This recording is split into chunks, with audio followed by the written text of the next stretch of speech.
Good morning, good afternoon, good evening from wherever and whenever you're seeing this video. It's another episode of Creative Mind on FLUXITV, the show where business meets with creativity. We bring to you in-depth conversation with remarkable individuals in their industry. And today I have a special guest for you today. We will be discussing extensively about business. I have with me Mobolaji Idowu, who is a seasoned project manager, visionary entrepreneur, and founder of Toibox, a fast-growing educational brand creating interactive learning resources for children, including those with special needs. With a background in leading large-scale telecom projects, she brings a strong blend of strategic thinking, execution, and customer insight to everything she does. An innovative drop-off playhouse offering flexible childcare for children aged 3 months to 9 years, combining play-based learning with modern child development practices. Through our ventures, Mobolaji is shaping how children play, learn, and grow. A family-centered services for today's world. Good day, ma. Good day. How are you doing today? I'm fine, thank You you. look beautiful. Thank you very much. Yes, ma. Do you? Thank you, ma. Can you please run me through your background? Okay, my name is Mobolaji Idowu. I am from Ibadan. Okay. I had my first degree in law. I studied at the University of Lagos, and marriage took me out of Nigeria. Okay. And I have lived abroad for the last 11, 12 years, thereabouts. I think the love for motherland brings me back home. I have a child on the spectrum. This is one of the main reasons that brings me back to Nigeria. And it's been 2 years in Nigeria. It's been fantastic. It's been amazing support, and growth has been rewarding for coming back home. And of course, I have business that brings me, or that adds to the reason why I'm here. It's called Toibox. Toibox is your one-stop store for all sorts of educational resources for kids, and of course for kids on the spectrum. In recent time, I've had the reason to take it beyond Toibox. Yeah. And that brings me to Kidley Space. Yes. It's that space where your child grows beyond your imagination. But most importantly, it also is a place where you drop off your child as a parent, and we give you the liberty to go do whatever you want for yourself. A typical play place for kids is where you as a parent is still the minder in the play place. But here, we are your minder. We want you to take your time off. Go do whatever you can do with your time. Monetize your time while we mind your children for you. Oh, that's nice. That's actually impressive. And because most of the time I think, is there really sales in Toybox and probably children taking care of kids and a whole lot? Do you think there's a lot of sales in it and people patronize such business? So gone are the days where we have the conventional learning style where your teacher just stays by the board and then just break things down in the teacher's simplest possible way, and that's it. We've come to a place where we can understand that there are different types of learning styles. Every child does not learn the same way. If you flip it back to growing up, you'd see they call certain kids slow learner. It's not because they're particularly slow learner, but that learning style that the teacher had adopted, it's not working for every child. So it's important that some people are called visual learners. My child easily learns when he sees images of the things you're teaching him versus a child who picks it from the word go when the teacher says it. So with these visual learning aids, it helps you as a teacher to accommodate teaching every child regardless of their learning styles. And then that's what Toybox brings to the table. Do you think toy is actually necessary? Like it's a fundamental thing needed for every kid? Like as far as a child is concerned, a child should have a toy. We want to completely, if not eradicate, let me not use the word eradicate, but we want to switch the kids from screen time. Today, why? I think it adds more, it does more damage to them than good. If you want to agree with me 100%. I'd use my child who's on the spectrum as an example. Social skills doesn't come natural for them.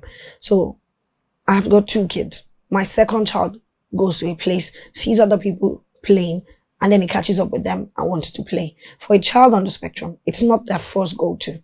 Now, giving a child excessive screen time takes that possibility of social interaction away from them, which is what we said don't come natural from them. You want them to have, to be able to build bonds with other people, go to a public space, meet people. But then by the time the child gets there, the child's already holding a tab, simply means we're not going to play. I'm just going to be on my tab. The worst that would happen is that other kids are going to come around that child and watch the screen together, but they're not going to talk to each other. They leave the place not knowing each other's name. True. But then is that what we're trying to build? I come here, I ask for your name. I want to get to know you. I want to make friends with you. I don't know the kind of connection I'm going to build from just getting to know you. But then just imagine I come here, you take your tab, I take mine. We're not going to know each other's name. Yeah. We're not going to build anything from meeting each other. So how do I balance, as a kid, how do we balance learning and fun? Now, that's where the toys come in. They're not the typical toys. They're not the typical learning. So when I say learning resources, it's not that I just want you to keep learning and learning and learning. It's a fun way to learn. So you get fun in that learning. So you tell a child, go bring your maths book. But I don't want to bring it because it's boring. But I bring all sorts of other colorful things that I make you see that learning is not just by the textbook way. There are all sorts of other things you can put together and merge them to make learning fun. So while you're learning, you're having fun. You would agree with me that quite a number of adults now, they've started imbibing using toys and probably playing with it. And there's this trend of Labubu currently trending. What do you think about it? Well, we're deviating from the regular toys. So I really don't get the fun they get from Labubu. Labubu is just a character from the pop mart. Exactly. And when you hear the figures of the sales they've made in over 1 billion. Exactly. I don't get the fun. It's just a keychain. They had it in their bags and all that. But you know, when stars start using things, everybody wants to jump on the trend and use it along with them. Rihanna and the Lisa from Blackpink was seen using it, and then everybody jumps on it. I don't think that just gathered that trend yet. Because I saw quite a number of people. I think I saw a celebrity who said she bought it at like 160,000. She actually ordered it down to Nigeria. Like, are you for real? It's just a kitchen. Let's leave it at that. Okay, so what's the difference? Is there a difference for special kids when it comes to toys and creativity? There's something called spectrum. Okay. So it means that even the special kids has, let's say, grade. So my child, once again, is on the autism spectrum disorder. Okay. He is on the mild stage. There is the different levels. So there's the one that's on the extreme. Yeah. The kind of resources you'd give the child on the extreme is also going to be different from the one you'd give the one on the mild spectrum. So there are different kinds of learning resources or toys, whatever you want to call it, that you offer to kids. It depends on what you want to achieve, what your child wants to learn, and your focus as a parent. Okay, so we have two different businesses. Yes. Toibox and Killispace. What's the passion behind both? I'd say motherhood. Motherhood. I'm not sure if I would be here talking about these two things if I weren't raising a special need child. I studied law. I moved abroad and I became a project manager in a telecoms company. This is far from selling toys. Even though I started Toibox while still working as a project manager in a telecoms company. But to be honest, my raising my special need child got me here. So it was very hard for me to be able to get the school to, teach him in the way I envisage. He's teachable. Like I said, he's mild on the spectrum, so he's very teachable. But then it wasn't attending a special needs school, so I wasn't getting what I desired. So I decided to teach him, to break learning down for him in the simplest possible way. And I saw that it's teachable, it's working. Then I thought, one of his biggest interests, it was not verbal until he was 4-year-old, but he loves to gather books, especially when they're beautiful, visually attractive. And then he'd carry them and put them by the armpit hair and walk around with it. Then gradually he started reading even before he started communicating with us. So I wanted to bring books home for kids. They were customized books. So the fact that he could spell his name and he could see his name on it, he had a different love for it. And then I just couldn't get anyone who would give me the quality of books I was looking for. So I thought, okay, I'd bring in all the resources that had worked for him back to Nigeria. And we've gone from all sorts of small resources to large scale resources and different kinds of resources. Now, once again, motherhood got me here. I'm not sure if I would be here without, having to raise a special child. I have I've built Toibox for 5 years now. And motherhood again pushes me to another aspect of giving back. Let me call it giving back. It's called kidly space. So kidly space is that safe space where you drop off your child and you go. It's an indoor playhouse. It's not a first indoor playhouse ever, but it's the first of its kind to be inclusive. It accommodates kids on the spectrum. And then it's a drop off and go. So you as a parent can maximize your time. So a typical mom wants to get a breather. Sure. You want to have a me time. You want to go out with your friends and just have a drink and not have to have mommy around you. Sometimes you just want to, some days I run to the bathroom to get a break. So sometimes you just want to be in that house too, but not have to, you know, at least be a mom for a couple of hours. There's the new mom who wants to go to the gym and get her body back, but she can't take a 2-month-old to the gym, right? That's the couple who wants to also go to family functions, but they can't go there because the IV has clearly on it, no kids invited. So then the question is, where do you put your kids? There's the mom who was married into Ibadan and doesn't have that support system that you can say, oh, my mom can keep the kids while we're away.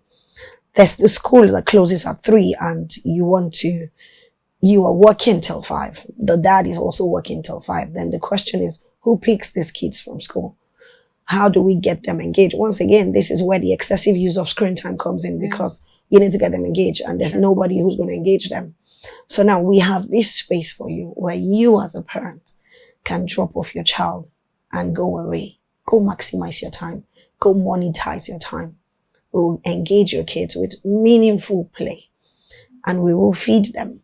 We could even give them a bath for you. So you pick them up and go.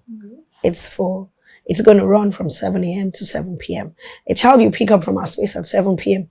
haven't eaten dinner, is ready for bed. True. So just go to bed. So we take the stress away from you. That's impressive. Thank you. So how's business been like in Nigeria?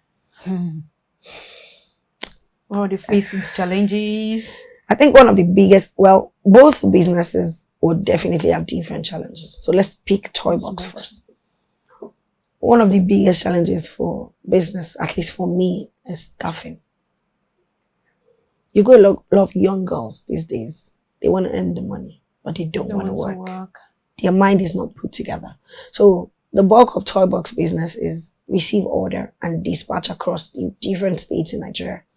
I've had a staff send goods going to Abuja to Nasarawa. Wow. The one going to Lagos to Abuja. And the biggest problem is we need to retrieve it and send another one. We've had customers ask for a refund. I don't have the patience to wait. Just give me back my money. And that's a loss. So aside staffing, logistics was one of the biggest problems. But I think gradually logistic companies are living up to expectations now. I'm not going to cast them in this video. You can't run a logistic company without having a dick. Nah, I think they're the weapon. My friend often say they're the weapon fashion against business owners. Trust me, I never believed it until I had to deal with them. It's a lot. Yeah. I'm not going to mention names here, but even the big names messes up a lot of time. Yeah. So, but then I think prepping customers ahead. Oftentimes, customer would ask you, when do I receive it? To be honest, I don't know. I don't run this logistics, so I can't tell you receive it in 3 days. Their time frame sometimes says 2 to 3 days to deliver to Lagos. 7 days, I'm still hunting a logistic company down. So, but then I think over the years, I've learned to understand managing them. So I don't give you as a customer high expectation, even though I know I want you to receive it. So I often ask the customer, do you have an urgent demand for it? Somebody orders on a Thursday and they want to use it as a birthday gift on the Saturday. And they don't tell you, then they expect you to deliver. They say, it's just Ibadan now. Ibadan to Lagos, trust me. Ibadan to Lagos can take 7 days. Exactly. So I usually would ask, do you need it now? If you need it now, then we have the bus option. Yes. If you're ready to take the risk. Bus driver is also another part of its own. But I can send it to you via bus. You may likely receive it the same day or the next day. So both of us are in common understanding of what to expect. So that part, I think, is still doable. But the staffing, it's a story for another day. Okay, at the point in time whereby there is a crisis management, how do you handle it? As a business owner, you really want to be in the full know of what's going on. You don't want to work it out information. I'll give a typical example. I got a call from a customer who had ordered 20 items and 10 was delivered. I work with other staff who are in charge of logistics and operations of the business. So I'm not the one who directly hands it over to the logistics and all of that. Exactly. But I'm the one who speaks with the customer. I want to hear the full information from the customer, and then I want to get back to my team to hear the full information. Then I say to her, please give me a couple of hours. I'll be back with more information. I think the couple of hours got too long for her. No, I said, let me speak to my team. And then I don't think the number of hours was too long. I don't think I'd even gone at all. Then she flared up. While I was ordering from you, you didn't tell me that you've got a team you work with. And then she just went bizarre on the chat and went splitting all sorts of, not so nice words. Well, regardless, I still need to speak to my team. But then, of course, first I need to calm the raging customer down. Yeah. Okay, you really don't need to know how we work. Yours is to order and then we make sure it's delivered. If it's not for things like this, you're not likely to see, the structure we've got internally. I'd like to speak to my team before I get back to you. It could have been lost in the process of packing, in the process of the logistics. We've had issues where logistics picked up an item and it was ripped. Logistics said it wasn't theirs. It wasn't their fault. Luckily, the customer did a video while she was receiving it. It was packed in a completely different bag from what we had sent it with. And so who gets the blame now? It's not my problem. Then it's not the user's problem. Then it's somewhere in between. And then the one in between says it's not theirs, right? So I wanted to get the full information. And I said to her, I understand your rage and you're upset, no doubt. I am really sorry. But in the meantime, give me some time to get the full information and I'll be back to you. And then I get to know that it was my staff who didn't pack the right amount of, the typical thing would do is to, of course, once again, apologize, pack the right one and then send it. The cost of bearing the logistics is, of course, on the brand. We've had instances where the customer is okay with it. I say, oh yeah, that's fine. Just resend it. But this particular one said, just give me my money. I don't want anything. I don't want to have anything to do with you. And then, of course, I'm sorry once again, ma, here's your money. But still, she's back because now she's got time to receive the ones she's received. She likes it. And then she says, okay, I still need the rest of it. I'm sorry I overreacted. I'd like you to send it back. So, yeah. That's interesting. Between traditional marketing and digital marketing, which one would you go for? I think it's a fusion of both, really. Okay. Digital marketing has come to win our hearts today. Yes. It reaches a wider audience. I am afraid for the day that social media will be gone.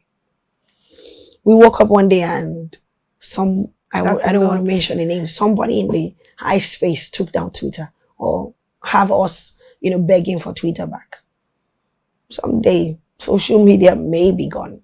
Then we go back to the traditional marketing. So because digital has come, doesn't mean we should let go of traditional. Today, I've got a lot of walk-in customers more than... I've got a lot of online customers, but then, I still have people walk into the physical space. If I don't want to acknowledge the physical audience, then that's still a fraction of the business I'm losing out. Yes. So I don't want to take one over the other. I think it's a fusion of both that works for business. So how do you enhance productivity through the digital space? For me, for staff, No, for the business. For the business, generally. Yes.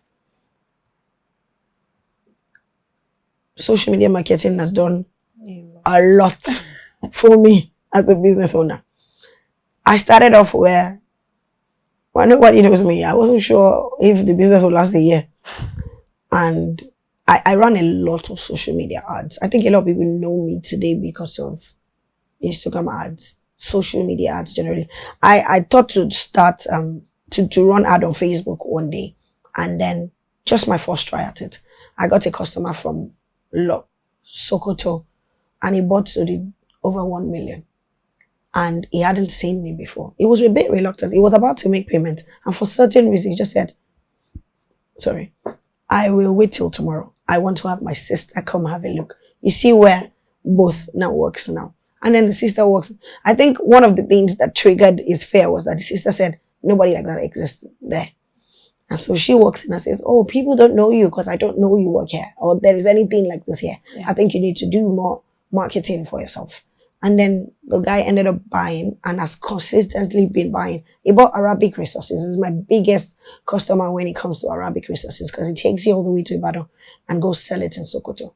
So social media, I won't underrate it. Marketing, no, we can't underrate it. No, Definitely. we can't. So is there a margin as a business owner? Is there a profit margin to business when you I have something I want to sell for, let's say, 8,000.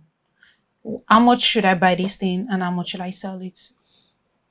I won't say it's generic because there's a lot of factors that have to play in it. Yes. Your cost price is the actual price of ordering product. So I import from China. So your cost price is just the actual amount of the product itself. Okay.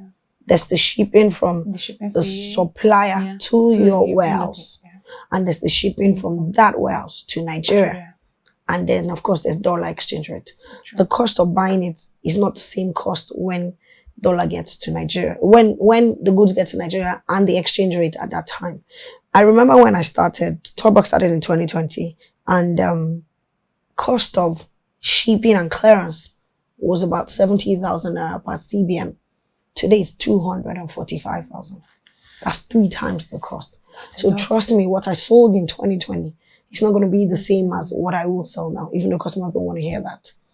You know, and then the exchange rate then clearly isn't the same as what it is now. Yeah. So having summed all that up, you know, you've still got the staff, you have to pay the salary. Yeah. If you have a physical space, you've still got the cost of renting the physical space. You've got the cost of marketing your product. You may want to pay yourself as the salary as the business owner. You would have other marketing expenses that has come to play in this. We talk about social media marketing. I haven't added all of that together. Then you, of course, want to put something in it so that you will not be working for exactly. Because I had someone was like, if you're selling something, you have to multiply it by 2 for your profit. Like, okay, so if it's 4 naira, then you sell it for 12 naira. It's not generic. Let your church man judge you. Let's leave it at that. But it's not generic. It depends on. I've had someone sell like 300% of what I sell. I've seen other people sell it like double my own selling price, and I'm sure we should probably be amounting at the same rate. But let your church mind judge you. All right, my church mind is going to judge me. Yeah. How do you turn a one-time customer into a large community customer? Just say, oh, I want to add you up to the family of Toibox. I want to start buying, you to start buying from me. So anytime the person wants to think about toys or anything, thinks about Toibox. I think the first thing is delivering quality. Customer service. That's why I tell you that I'm the one who interfaces with the customer. I consider staff oftentimes to be Ogata. This is not to keep your customer. They just want to do whatever they have to do. Their business of the day. But you are the one who understands the value of that one customer, who can obviously turn into 10 times that customer. Yeah. I believe in referral a lot. True. And how you deal with that customer will determine whether the customer is coming back not just coming back with their chain of friends. So I am the one who interfaces with my customer. I want to make you feel at home. I want to make you know that I'm a mom like you. I understand the struggle raising a child. And I'm going to walk this journey with you. I was at the supermarket a couple of days ago, and then the lady says, oh, Toibox. I'm like, oh, okay, if I'm casted. And then she says, you're doing an amazing job. I see you. And I said, okay, please tell me who you are. She said, I believe you got a lot of customers. You can't know me one-on-one, but I'm one of your customers. I'm sure if she's not had a great experience with me, she's not going to reckon with me when she gets outside. So that's my take. All right. I like to ask my guests this question, which is passion or money. What should I go for when it comes to business? Passion or money? What should I go for? You can say both, but to be honest, passion will lead you beyond money. There would come a time that, okay, I'd go back to that exchange rate phase. So let's assume in 2020, I sold an item for 20,000. Dollar then and dollar now, it's about double the price. So that means I'm probably, and then shipping then, and now it's triple the price. I'm supposed to sell the product between 200% of what I sold it then. Okay. I'm not going to, because I'm easily going to lay off or chase away my customers, right? They can even still get it at a near rate from someone who stuck it up far back as then, and then they begin to compare the price. Because I'm not able to gain that significant margin as much as I would have wanted to gain, if passion isn't leading me, I'll stop the business.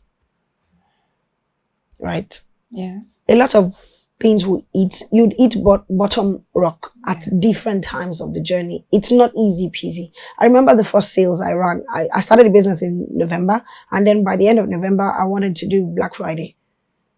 It was Black Friday, Black Thursday, Black Monday, Black Tuesday. Nobody was ordering. And in my head, everybody needs a resource. Everybody needs these resources. So why should I have to push so hard to make you see the value in it? But, well, I'm not being seen yet. So if you were to have gone in it for the money, I know a lot of different wholesalers who's come at me and bought things because, oh, this one's making a lot of money. Let me dabble into this business too. And not long enough, I just saw that they're not restocking. They're not buying anything anymore because they went in for it for the money, thinking that she's got a lot. She's making a lot of money from selling this thing. Then the passion is lacking. So to be honest, passion will lead you further than where money would lead you. Passion will lead you further than where money would lead you. That's actually a nice one. To parents, what is the biggest misconception you think you need to educate them on when it comes to child's play? Screen time. Take it off. Screen time? Take it off. Why? I often don't encourage taking it off. Okay, what's the duration like of taking it off? Start by reducing it significantly. Ask me who's raised a child, who is raising a child on the spectrum. I have a lot to tell you how screen time kills a lot of things that you are trying to put together for your child.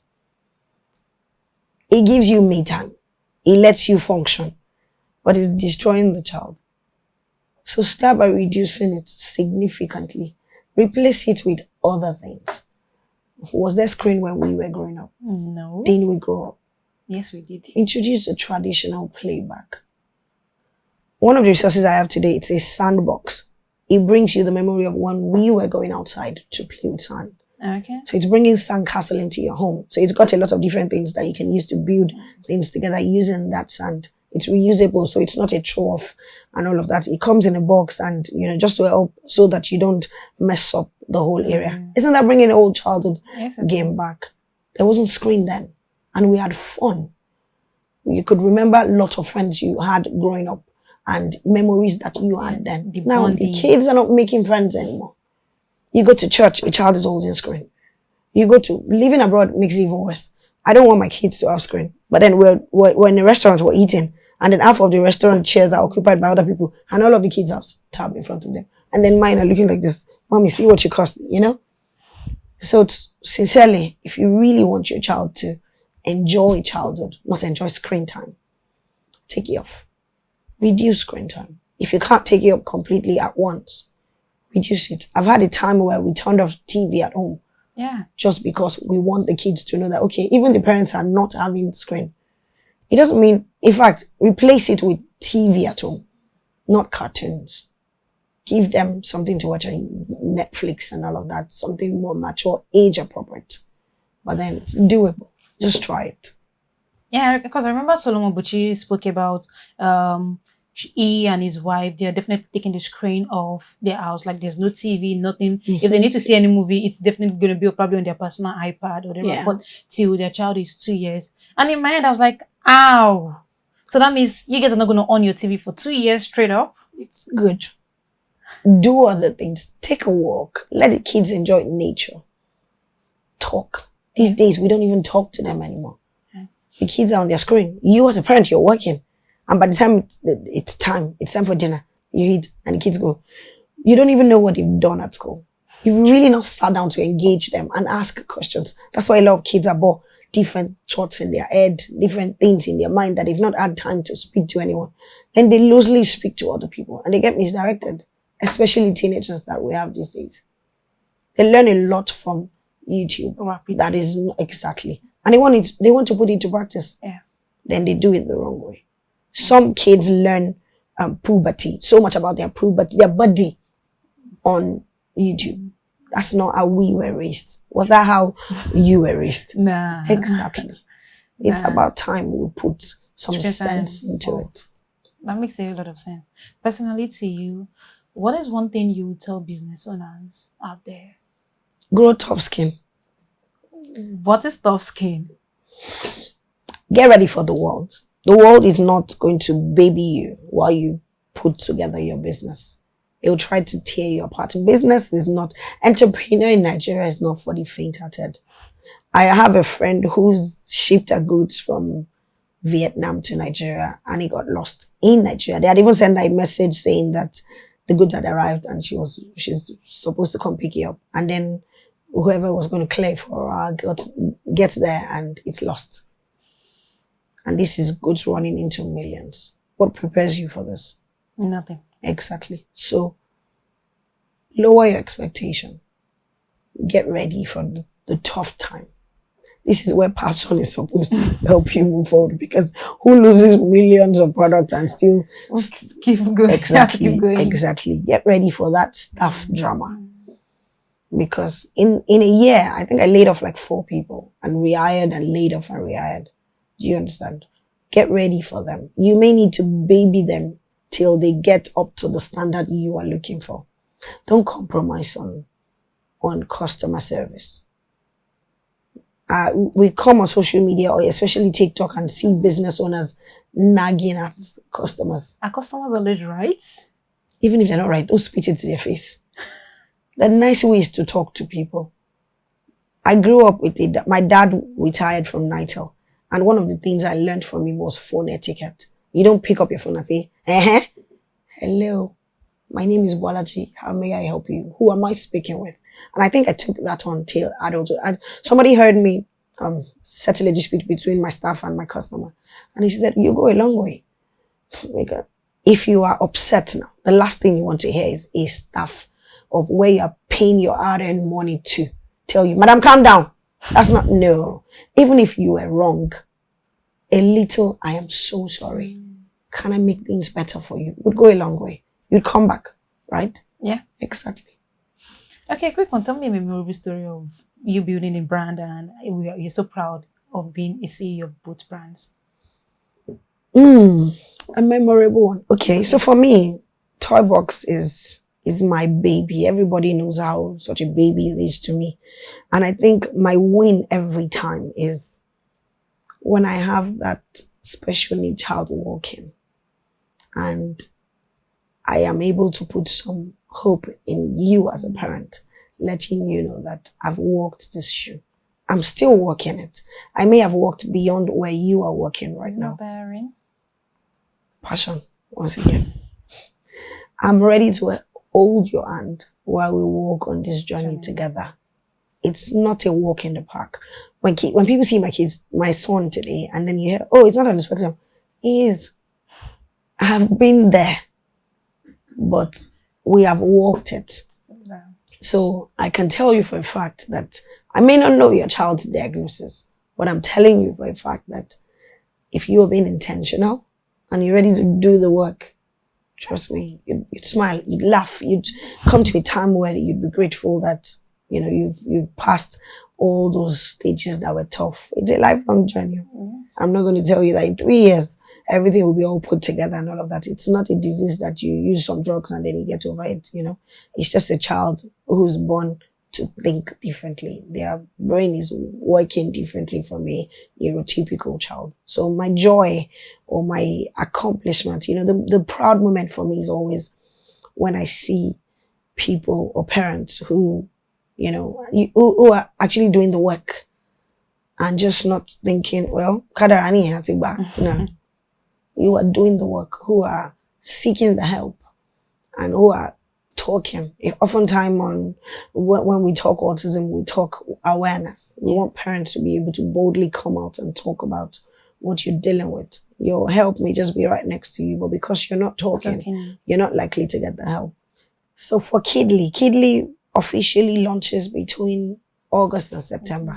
So when we launch, I'll come back and tell you my proud moment. But really, my proud moment is how far I have come with what it was, what the property was when I got it. what it is now, and then of course my anticipation for the future. All right. So what's the legacy you hope to create for yourself? There's this Yoruba line that says Jackie Sherere Koma Toile. I want people to hear me or talk about me and be able to say who I really am, even in my absence. So I try to touch life as much as possible. I'm a girl's girl. I'm a very happy person. Wherever you find me, you find my good vibes. So I want to be gone, not necessarily dying, but gone like out of that particular space and have people say, oh, that woman, she's an amazing person. So as much as possible, I want to touch lives and I want to impact on people's life. They say we rise by lifting others. Yes. There's no joy in you being, the good one, the rich one alone. So genuinely, I want to rise and also lift others along with me. Thank you so much, Ma. I had an amazing section with Same you. here. And I hope next time you come around again. Definitely. All right. Like she said, we rise by lifting others and you need a community of people. Let your good work speak for you. I hope you've been able to pick one thing or the other from this episode. Till next time I come to your screen again, my name is Mobolaji Idowu. Bye.